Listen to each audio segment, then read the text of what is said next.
When it comes to hiring new head coaches, you rarely, and I mean rarely, see case and scenarios like this where it is an undeniable win-win for both parties, and nobody's going to argue with that. Ladies and gentlemen, boys and girls, hope all of you having a great Monday. Hope all of you having a great start to your week. If not, hope this video can make it a little bit better. Man, oh man, I don't know if some of you noticed, but the MBG sweatshop is in full effect. 3 videos one day.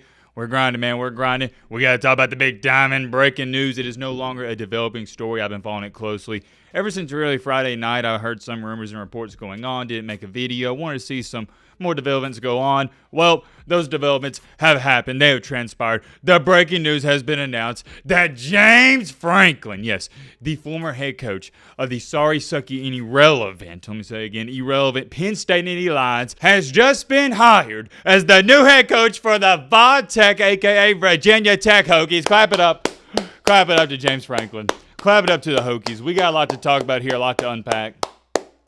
Don't want to make this a long video. I'm going to try to keep it short, simple, and sweet, but go over all the main points. Talking points of that, all the major stuff going on. First things first, my immediate reaction to this. It just came out. You should see this video about an hour or two after the breaking news got released.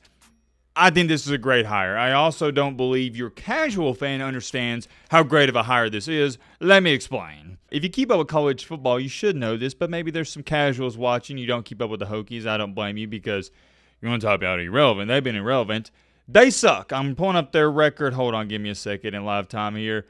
Over the past Virginia Tech record. This year they're awful. They're 3-7. But last year 6-7. 2023 7-6. 2022 3-8. 2021 6-7. 2020 5-6. 8-5. 6-7.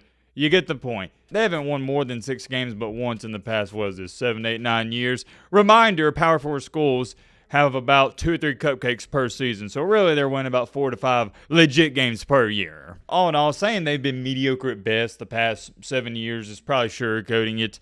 They've been awful, and this year it was the worst. Brent Pry, he had to go. It wasn't a good fit. But shout out to him for not burning this thing down into flames. It seems like, and I have an outsider's perspective looking in, it's going to be a seamless transition.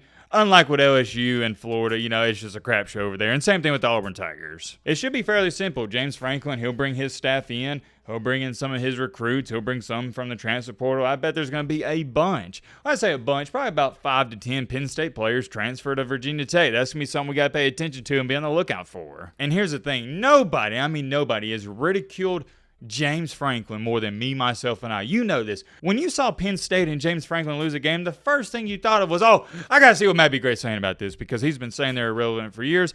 I've been a Penn State and James Franklin hater, a professional hater of that, and I don't shy away from it. But let's get one thing clear, Timothy and Bobby. The one area I have given James Franklin credit in is when it comes to beating teams he's supposed to beat outside of this year when he lost to UCLA. To say Franklin is awful at top 10 games might be understating it. He's beneath that. It's not even the bottom of the barrel. It's under the barrel at this point. But outside of that, he was steadily, and I know it was in the sorry and sucky Big Ten, winning 9 to 10 games per season like it was nothing. And you got to take that into account when you look at the situation. You can't go, oh, well, James Franklin can't win a big-time game.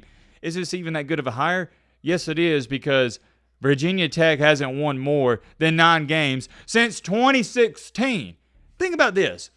If James Franklin still lost to every top 10 opponent Virginia Tech played in the next however long he's going to be there, we'll say 3 to 4 years, that's how long we'll give him. He loses every top 10 game, but he does what he did at Penn State exactly word for word, bar for bar. They're going to build a statue of him. You win 9 to 10 games per year at Vodtech, you're getting a statue built of you. I'm not saying the Vodtech fan base wouldn't eventually get annoyed with losing on big-time games. What I'm saying is winning 8, 9, 10 games per year is a huge step in the right direction compared to what they've been the past 7 to 8 years. When it comes to hiring new head coaches, you rarely, and I mean rarely, see case and scenarios like this where it is an undeniable win-win for both parties, and nobody's going to argue with that. From Virginia Tech's standpoint, you just got what I'm going to label as a good head coach, and your program is pretty much in the dumps right now, so you'll take that. Actually, that's understating it. You'll more than take it. You appreciate it. You're grateful for it. On the other side of it for James Franklin, here's why I love the move for him, because he is on a big stage at what I'm going to consider not a prominent program, but a decent one with an outstanding fan base, but they don't have the championship level expectations that you had at Penn State. I think he came out good in this deal because I think he's going to have the resources to compete for ACC championships and potentially sneak into the playoff.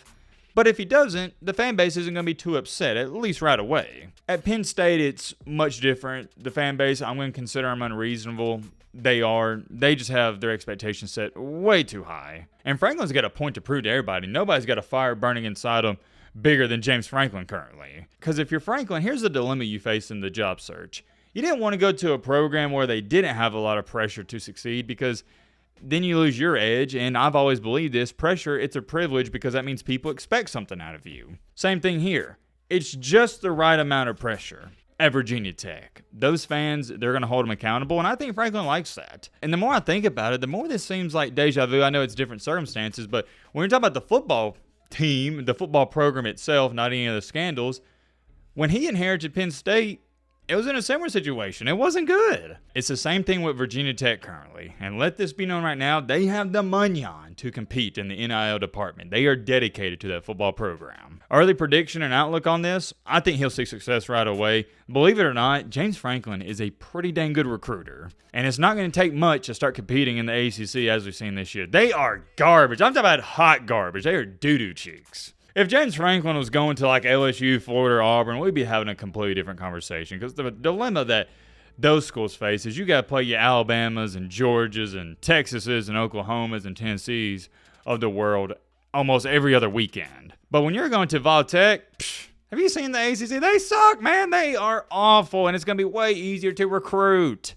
If you're recruiting in the SEC, you got to try to win these kids over. Like I talked about Alabama, Georgia, LSU, Florida, etc., etc. The list goes on and on and on. But if you're in the ACC, there's really nobody outside of Mario Cristobal and Dabba the Dinosaur. But Dabba the Dinosaur, he still hasn't adapted to modern times. I hate to say this, I really do. But I'm so excited for next year already. I think that's the first time I've ever stated that on the channel. This year's not even over, and I'm already looking forward to next year. But I want to see how he's going to do. Let's take a look at this comment. Good hire for Tech. Odd to me that Franklin went on game day less than a week after getting let go, saying he'd win a natty elsewhere. This is the place? Can get his... I think he meant to say, can he get his 8 to 10 wins / year? What is this? This ain't even English, but you get the point. He's trying to say, can he win 8 to 10 games per year in the ACC? Here's my rebuttal to that, and I mean this in the most respectful way possible to every other ACC team. I don't have to think about it longer than 1 second. Can he win 8 games per year in the sorry and sucky beyond sorry and sucky trash? Let's call it for what it is, trash. ACC? Yeah, he can do that. I'd say that is the bare minimum. Not to have unrealistic expectations, but if I were a Virginia Tech fan, yeah, you got to win 8 games per year. Minimum. Especially with the way the conference has been looking the past couple of years. And I think they'll give them the benefit of the doubt in year 1, but by year 2, they're going to be ready to go. It's put up or shut up. Hey, we got to start competing for ACC championships, competing for a playoff spot, and I don't blame them. Many more things I could say. We'll end it off here. Congratulations, James Franklin. This is a huge success. Great hire, great fit. I'm curious to know your thoughts on this down below, but